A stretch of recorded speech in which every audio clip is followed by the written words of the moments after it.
இது வந்து பைத்தியக்காரத்தனமான ஸ்டேட்மெண்ட். ஒண்ணுமே புரியாத மொட்டை பெட்டிஷன் மாரி ஒரு வருத்தம் தெரிவிக்கிறேன் சித்தாந்தத்துக்காக அப்படின்னு போட்டாங்களோ, ஸோ அந்த 4 படங்கள்ல என்ன கருத்தியல் வந்து அவங்களுக்கு முரண் ஏற்பட்டிருக்கு. எதனால என்னோட பாடல் பாடுனதுக்கு அவங்க வருத்தம் தெரிவிக்கிறாங்கன்னு சொல்லணும். பாகுபலிய கட்டப்ப ஏன் குத்துனாரு அப்படின்ற மாரி கான்டெக்ஸ்ட்ல தான் இருக்கு. நிஜமா எனக்கே தெரியல. நான் தான் வந்து ஜிப்ரான் சார் கிட்ட நாங்க இப்படி ஒரு மெலடி உருவானோனே, சார் சின்மயி மேடம் பாடுனா நல்லாருக்கும். எனக்கு ரொம்ப ஃபேவரைட் சிங்கர். அவங்களுக்கு அந்த மீ டூல பிரச்சனை வரப்பலாம் நான் ட்வீட் போட்டுருக்கேன் அவங்களுக்கு ஆதரவா. எனக்கு அது புரியல.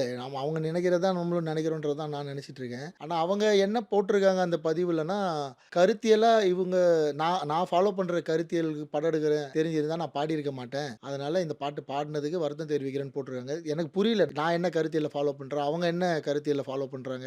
அவங்க இதுக்கு முன்னாடி எங்கேயாவது நான் இப்படியாப்பட்ட கருத்தியல்ல ஃபாலோ பண்றவங்களுக்கெல்லாம் பாட மாட்டேன்னு சொல்லியிருந்தாங்கன்னா, நானும் கூப்ட்டுருக்க மாட்டேன். நல்லா தான் பாடி குடுத்துட்டு போனாங்க. நேத்து பாடல் வெளியானதுக்கு அப்புறம் தான் அவங்களுக்கு என்ன அழுத்தம், இது கண்டிப்பா அவங்களோட வார்த்தைகள் இல்ல. யாரோ ஒரு புற அழுத்தம்லேருந்து அவங்க இத பேசியிருக்காங்க. அது என்னன்னு சின்மயி மேடம் தான் எனக்கு வந்து இத சொல்லணும், புரிய வைக்கணும். எப்படி வந்து ஒண்ணுமே புரியாத மொட்டை பெட்டிஷன் மாரி ஒரு வருத்தம் தெரிவிக்கிறேன் சித்தாந்தத்துக்காக அப்படின்னு போட்டாங்களோ, அது மாரி ஒண்ணு இந்த வருத்தத்த திரும்ப பெறணும். இல்லன்னா அந்த ட்வீட்ட டெலீட் பண்ணணும். இல்லன்னா கிளாரிட்டி குடுக்கணும். 4 படங்கள் எடுத்திருக்கேன். பழைய வண்ணாரப்பேட்டை, திரௌபதி, ருத்ரதாண்டவம், மகாசுரன், இது திரௌபதி 2 இது 5வது படம். ஸோ இந்த 4 படங்கள்ல என்ன கருத்தியல் வந்து அவங்களுக்கு முரண் ஏற்பட்டிருக்கு. எதனால என்னோட பாடல் பாடுனதுக்கு அவங்க வருத்தம் தெரிவிக்கிறாங்கன்னு சொல்லணும். அப்படி இல்லன்னா மக்கள் பெரிய கோரிக்கை ஒண்ணு வச்சிருக்காங்க. நான் அந்த கோரிக்கைக்கு செவிசாய்க்க வேண்டியதா நிலைமைக்கு நான் தள்ளப்படும். ஸோ தயவு செஞ்சு சின்மயி மேடம், நானுமே உங்ககிட்ட கேட்கிறேன். எதுக்காக இந்த பாட்டுல வருத்தம் தெரிவிச்சீங்க பாடுனதுக்கு? எதுக்காக இந்த ட்வீட்ட போட்டீங்க? தயவு செய்து சொல்லுங்க. பின்னாடி யாரோ ஃபோன் பண்ணி அழுத்தம் குடுத்துருக்காங்க. அது அவங்க தான் சொல்லணும். இது என்னோட நான் யூகிக்கிறது தான். எங்களுக்கு காலையிலேயே புரிஞ்சுச்சு. கண்டிப்பா இன்னைக்கு ஏதோ ஒண்ணு நடக்க போதுன்னு. அதெல்லாம் தாண்டி இன்னைக்கு பாடல மக்கள் வரவேற்றிருக்காங்க. எல்லாரும் கேட்கிற கேள்வி, நல்ல பாட்டு தானே பாடியிருக்கீங்க. நல்ல பாட்டு தானே குடுத்துருக்காங்க. எதுக்கு மன்னிப்பு கேட்கிறீங்கன்னு.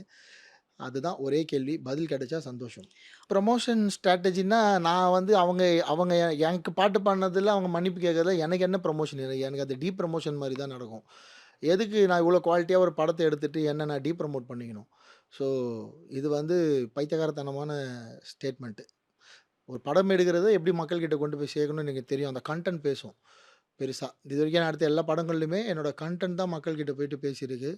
நல்ல படங்களுக்கு விளம்பரம் தேவையில்ல அப்படின்னு நான் விரும்புற ஒரு பெரிய நடிகர் சொல்லியிருக்காரு. அத தான் ஃபாலோ பண்றேன். ஸோ இந்த மாரி சீப் பப்ளிசிட்டிக்குள்ளலாம் போற ஆள் இல்ல நானு.